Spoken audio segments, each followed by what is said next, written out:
কি মনে হয় নির্বাচন ঘোষণা দিবে ডেট কয়েকদিনের মধ্যে?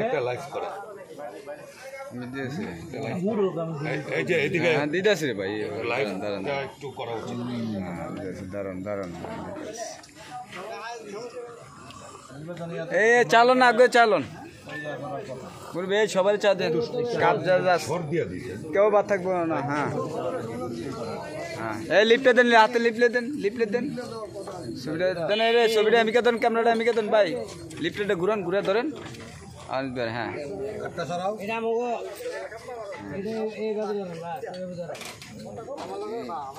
এই সামনে আসেন, এদিকে আসুন, সবাই চা খান। হ্যাঁ সবাই চা খান।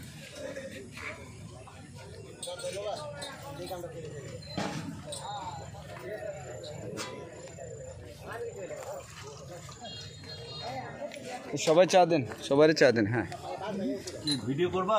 হ্যাঁ হ্যাঁ হ্যাঁ হ্যাঁ, আল্লাহ কথা বলেন। জি ভাই একটু দেশের আসসালামু আলাইকুম, পক্ষে একটু কথা বলেন। জি আমি এখন বউবাজারে বসে আছি, পাচানি বউবাজার। এটা একটা বিখ্যাত জায়গা আমাদের মতলব উত্তরের। তো সন্ধ্যার পর, এখন সন্ধ্যা হয়ে গেছে, ইনফ্যাক্ট তো এখানে অনেক সহকর্মীদের সাথে, সহযোদ্ধাদের সাথে বসেছি।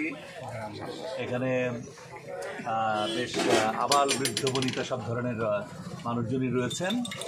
তা আসলে ওনাদের সাথে একটু আলাপ করছিলাম দেশের রাজনীতি, কবে নাগাদ ইলেকশন হতে পারে।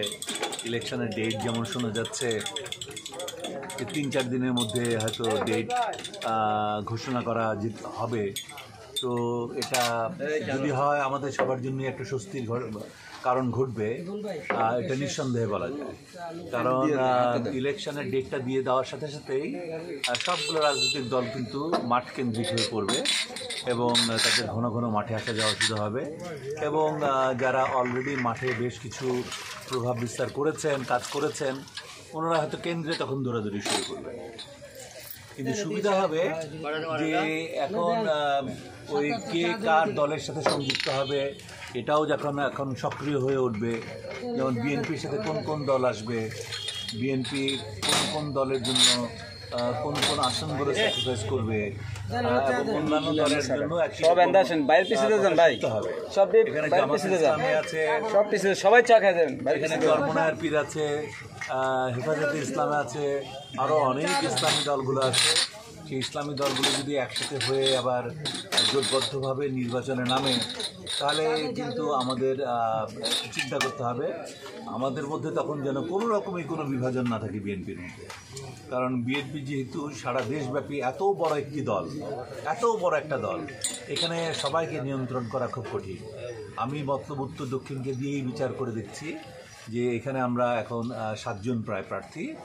তো আমাদের মধ্যে যদি সমন্বয় না থাকে, আমরা যদি একজন আরেকজনকে শ্রদ্ধা না করি, বিশ্বাস না করি, সম্মান না দেখাই, তাহলে কিন্তু অন্যেরাও আমাদেরকে দেখাবে না। তো আসলে আমাদের সবার আগে ঠিক করতে হবে যে আমরা যেন পারস্পরিক শ্রদ্ধাবোধ এবং সৌহার্দ্যবোধ এটা যেন আমরা ঠিকমতো রাখি। আর আমাদের এখান থেকে যেন বিদ্রোহী প্রার্থী কেউ না হয়, অথবা হঠাৎ করেই নমিনেশন না পেয়ে স্বতন্ত্র যেন কেউ না হয়।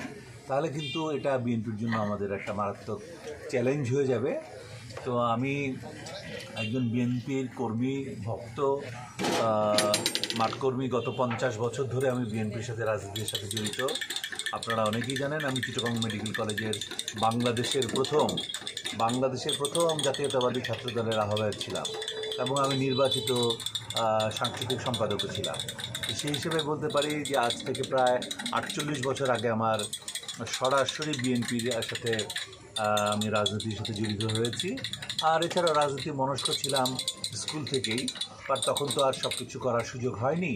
তারপর 71-এ দেশের যুদ্ধ দেখলাম আমরা, 71-এর পরেও দেশের অনেক করুণ অবস্থা দেখেছি। সব কিছু মিলিয়ে এখন আমরা অনেক ভালো আছি, বাট আমরা অনেক ভালো থাকতে চাই। আর ভালো থাকার মূল মন্ত্র হচ্ছে গণতন্ত্র এবং গণতন্ত্রের পাশাপাশি সততা এবং আইনের শাসন। সততা, আইনের শাসন যদি থাকে গণতন্ত্রের মধ্যে, তাহলে সে দেশ উন্নত হবেই। আজ এতটুকুই আমার মনে হয়, আমি বক্তব্য দীর্ঘায়িত করবো না। আপনারা সবাই ভালো থাকুন, আমার জন্য দোয়া করবেন। আমি আপনাদের দোয়া চাওয়ার জন্যই আসছি মূলত। আমার জন্য দোয়া করবেন তো?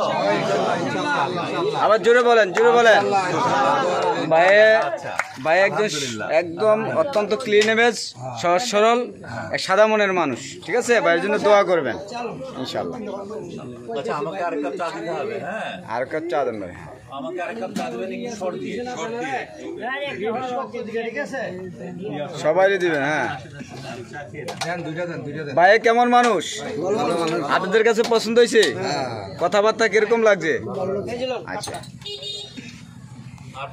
ওনার এনাথনগর সরকার বাড়ি, বুঝছেন? ছাড়লে আর যাবে না। তুমি দুইবার করো। না, দুইবার করার এখন প্রয়োজন হয়ে গেছে, শেষ করে দাও।